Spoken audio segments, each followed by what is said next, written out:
সুধী দর্শক শ্রোতা, আসসালামু আলাইকুম। গত কয়েকদিন ভারতের প্রতিরক্ষা মন্ত্রী রাজনাথ সিং এর এক বক্তব্য নিয়ে সামাজিক যোগাযোগ মাধ্যম বেশ ঝড় তুলেছে। আমার মনে হয়েছে বিষয়টিকে অতিরঞ্জিত করে ব্যাখ্যা করা হচ্ছে, বিশ্লেষণ করা হচ্ছে। আমি রাজনাথ সিং এর বক্তব্যটা লাইন লাইন বোঝার চেষ্টা করেছি, বিশ্লেষণ করার চেষ্টা করেছি প্রতিটি শব্দের মধ্যে। তিনি তার সামরিক কমান্ডারদের একজন প্রতিরক্ষা মন্ত্রী হিসেবে একটা প্রস্তুতিমূলক বক্তব্য দিয়েছেন। সেটা তাদের ভবিষ্যৎ কোনো অপ্রত্যাশিত পরিস্থিতি যাতে অল্প সময়ের মধ্যে মোকাবেলা করতে পারে, এটাই আমার মনে হয়েছে। আমাদের সকল বিষয়ে বিশেষজ্ঞ কিছু বুদ্ধিজীবী যাদের যুদ্ধ জ্ঞান নাই, যাদের ব্যাটল প্রসিজিওর, ব্যাটল ইতিহাস, ব্যাটল পড়াশোনা, ব্যাটল সম্পর্কে গবেষণা কিছুই নাই, এমনকি model discussion, tactical exercise without troops এ ধরনের অভিজ্ঞতাও নাই। একেবারে কাঁচা বেসামরিক জগতে লেখাপড়া করে তারা সামরিক অঙ্গনের বিশাল ব্যাখ্যা, বিশ্লেষণ, মুখরোচক কিছু কথা বলে ছড়িয়ে ছিটে দিচ্ছেন, যেটা অত্যন্ত আপত্তিকর আমি মনে করি। যার যে বিষয়ে জ্ঞান নাই তার সে বিষয়ে এত জোরালো বক্তব্য দেওয়া হাস্যকর ছাড়া আর কিছুই নাই। এখন আসি মূল কথায়, যে তিনি যেটা বলেছেন যে একটা প্রতিরক্ষা মন্ত্রী হিসেবে সবসময় বলে, আমাদের সেনাপ্রধান কয়েকদিন আগে বলেছে দায়িত্ব নেওয়ার পরে যে আমার দায়িত্ব, প্রধান দায়িত্ব সেনাবাহিনীকে প্রস্তুত রাখা যুদ্ধের জন্য সর্বদা। ঠিক প্রতিরক্ষা মন্ত্রী হিসেবে তিনিই বলবেন যে যে কোনো পরিস্থিতি মোকাবেলার জন্য সর্বদা তার বাহিনী যেন প্রস্তুত থাকে। তিনি উদাহরণস্বরূপ সোভিয়েত রাশিয়ার কথা বলেছেন, তিনি ইউক্রেনের কথা বলেছেন, তিনি হামাসের কথা বলেছেন, তিনি ইসরায়েলের কথা বলেছেন। সোভিয়েত রাশিয়া তো তার মিত্র। তিনি বাংলাদেশ প্রসঙ্গ টেনে নিয়ে এসছেন।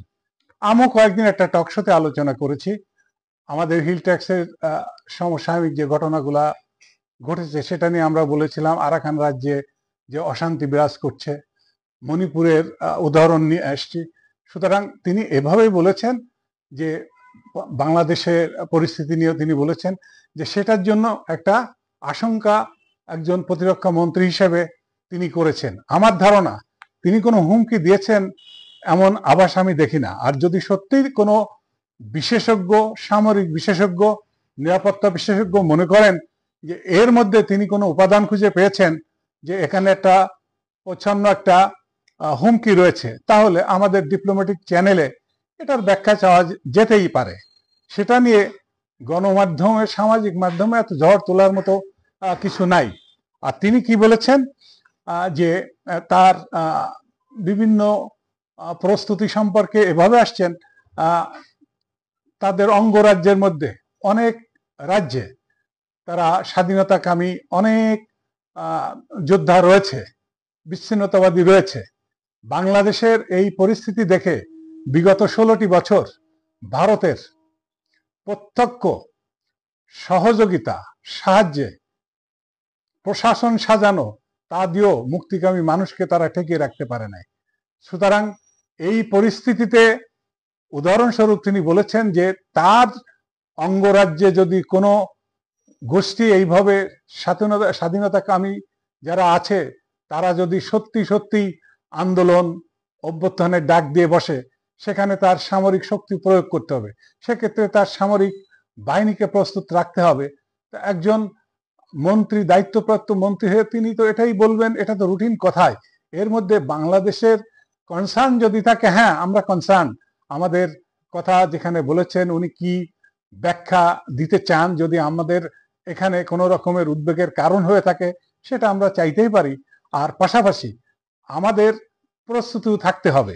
আর একটা কথা এখানে বলি যে ভারত আমাদের শুধুমাত্র যে নিরাপত্তার কারণেই উদ্বিগ্ন তা না, আমাদের এখানে তাদের অনেক বিনিয়োগ রয়েছে, অনেক প্রকল্প রয়েছে, ব্যবসা আছে, সুতরাং সেগুলা নিয়ে তাদের একটা উদ্বিগ্নের কারণ আছে। আর একটা কারণ আছে, ভারতের সংখ্যালঘু মুসলিম আর আমাদের এখানে সংখ্যালঘু হিন্দু, এই দুইটা সম্প্রদায় দুইটা দেশের জন্য অত্যন্ত স্পর্শকাতর একটা ইস্যু।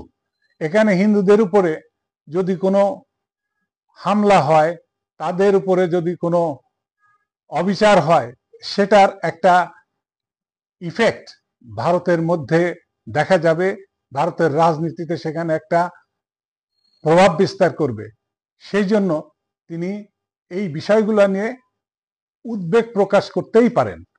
এমনকি ভারতের প্রধানমন্ত্রী শ্রী নরেন্দ্র মোদী, তিনিও হিন্দু সম্প্রদায় নিয়ে আমাদের অন্তর্বর্তীকালীন সরকারের প্রধান উপদেষ্টার কাছেও তার উদ্বেগের কথা প্রকাশ করেছেন, এবং আমাদের প্রধান উপদেষ্টা তিনি নিশ্চিত করেছেন যে এ ধরনের কোনো ঘটনা এখানে নাই, সামান্য কিছু হয়েছে, সেটা মিডিয়া, বরং ভারতের মিডিয়ায় অতিরঞ্জিত করে এগুলা ফলাও করেছে। সুতরাং আমরা পার্শ্ববর্তী রাষ্ট্র হিসেবে আমরা এটা আশা করি, ভারত একটা বড় রাষ্ট্র, তাকে এগিয়ে আসতে হবে বন্ধুত্বের হাত বাড়িয়ে।